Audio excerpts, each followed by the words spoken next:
Hi everyone, welcome back to my YouTube channel. After a long time, my name is Sunil, first year MBBS student at JLL medical college Ajmer. आज की इस video में हम बात करने वाले हैं कि जो मेरी लास्ट के जो 2.5 महीने की स्ट्रेटजी है मैंने कैसी कि मैंने जब लास्ट ईयर प्रिपरेशन शुरुआत की थी लगभग 8 महीने पहले, और उनमें जो लास्ट के 2.5 महीने थे उनमें मैंने कैसे की, और उससे पहले जब मैंने जो गलतियाँ की थी वो कैसे की थी।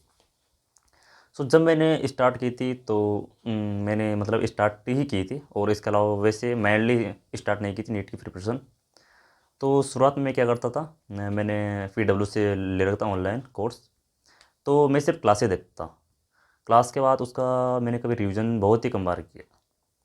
और फिज़िक्स में जैसे मैं क्लास कर लेता था, क्लास में, ऑनलाइन क्लास में, और उसके बाद मैं उसको नोट्स बना लेता था और कुछ क्वेश्चन कर लेता जो मेरे चैप्टर वीक थे उनके।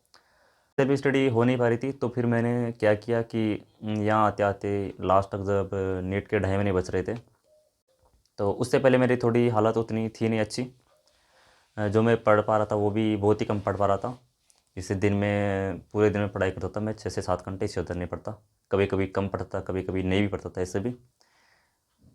तो फिर मैंने क्या किया कि मेरे को कहीं ना कहीं ऐसा रियलाइज़ हो रहा था कि यार जो मेरा जो तरीका है, जो पढ़ने का तरीका है, वो थोड़ा सही नहीं है। तो फिर मैंने मतलब अपनी प्रिपरेशन को थोड़ा सुधारा, और मैंने एक नई तरीके से पढ़ना स्टार्ट किया कि यार इस 2.5 महीने में तो करना ही पड़ेगा यार, नहीं तो फिर इस बार भी नहीं हो पाएगा। तो मैंने जो मैं लगातार क्लासेस ले रहा था, जो उतनी मतलब इम्पोर्टेंट भी नहीं थी। जैसे कुछ चैप्टर ऐसे होते हैं जो मैं जो लास्ट ईयर के जो नोट्स थे उन्हीं से पढ़ रहा था, और मेरे को ये रियलाइज़ हुआ कि यार ये चैप्टर मेरे 90 से 95% आ रहा है, तो फिर मेरे को उसकी क्लास नहीं लेनी।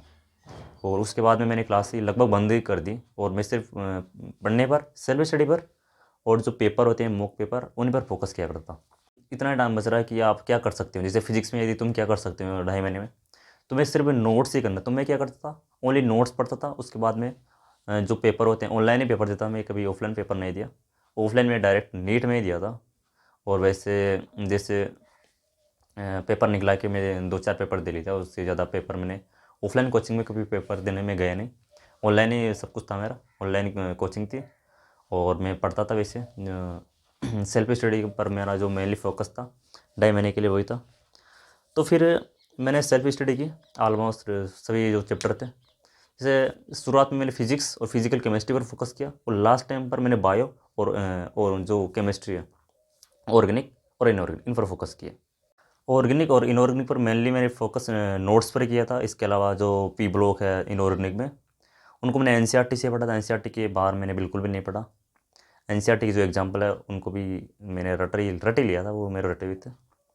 और इसके अलावा ऑर्गेनिक में जो 12th की ऑर्गेनिक है उसमें जो जीओसी वाला पार्ट है, रिएक्शन वाला पार्ट, उनको भी मैंने एनसीईआरटी से कवर किया था। और इसके अलावा मैं नोट्स भी पढ़ लेता था, उनके नोट्स भी बहुत ही अच्छे थे।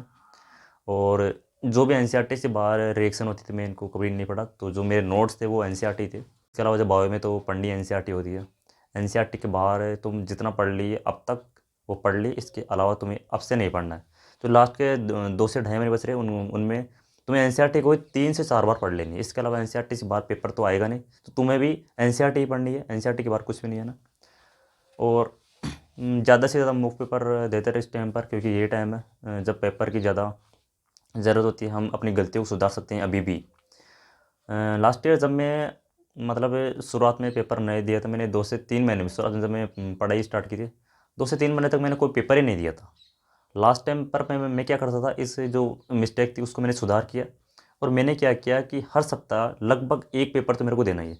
अब 2.5 महीने बच रहे हैं, लगभग 75 डेज बच रहे हैं यहाँ से। तो इनमें तुम्हारे को क्या करना है कि लगभग 15 पेपर तो तुम्हें देने ही है। 15 ज़्यादा भी दे सकते हो, लेकिन बहुत ज़्यादा भी नहीं देने। 15 से 20 पेपर तुम दे सकते हो। और ये तुम्हारी फिजिक्स थोड़ी वीक है, तुम्हें क्या करना है कि फिजिक्स का अलग से मुक पेपर देना है, और अलग से अपने मिस्टेक्स को सुधार करना है यहाँ से। इससे तुम फिजिक्स का स्कोर इम्प्रूव कर सकते हो। केमिस्ट्री में भी ऐसा ही है। मुक पेपर देते रहो, 3 घंटे का अपना टाइम सेट करो और पेपर दे लो। चाहे तुम ऑनलाइन दे रहे हो, ऑफलाइन दे रहे हो, चाहे तुम घर पे दे रहे हो, चाहे कोई कोचिंग दे रहे हो, जो भी दे रहे हो, बस ईमानदार से देते हो लास्ट तक। और पढ़ते रहो यार। ऐसा है कि ज़्यादा टाइम तो है नहीं, तो अपना जो पढ़ाई का जो टाइम है वो भी तुम 10 घंटे तो करना ही पड़ेगा। 10-12 घंटे रेगुलर पढ़ते रहो यहाँ से। और जो लास्ट का जो टाइम बच रहा है उसमें बिल्कुल भी डिप्रेशन में नहीं आ रहा। चाहे तुम्हारी प्रिपरेशन कैसी भी चल रही हो, अच्छी चल रही हो, बुरी चल रही हो, बस तुम लास्ट तक लगे रहना, ऐसा। इसमें डिप्रेशन में बिल्कुल आने की कोई बात नहीं है।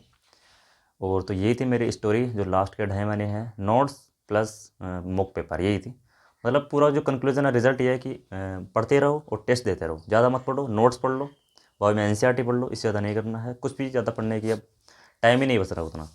और जिनके थोड़े मार्क्स कम आ रहे हैं उनको भी यही करना है, ज़्यादा आ रहे हैं थोड़ा अलग कर सकते हैं। लेकिन जिनके भी मार्क्स 550 तक सीमित हो रहे हैं, ज़्यादा नहीं बढ़ रहे, तो उनको ये करना है कि नोट्स पढ़ना है फिजिक्स और केमिस्ट्री में, और फिर मॉक पेपर देना है। और उसके बाद जो मॉक पेपर में आप जो गलतियाँ कर रहे हो उनको तुम सुधारो, उससे तुम्हारा स्कोर बढ़ सकता है। तो मतलब 50-60 नंबर तक तुम अभी बढ़ा सकते हो। तुम्हारे 550 आ रहे थे, उसको तुम 650 तक कर सकते हो इन 2.5 महीने में। तुम्हारे पास अच्छा सा वक्त है, ऐसा नहीं कि टाइम चला गया है, ऐसा कोई बात नहीं है। तो ये थी मेरी छोटी सी स्टोरी। तो यदि वीडियो अच्छी लगी तो लाइक कर देना, और यदि चैनल पर पहली बार हो तो चैनल को सब्सक्राइब कर देना। Thanks for watching.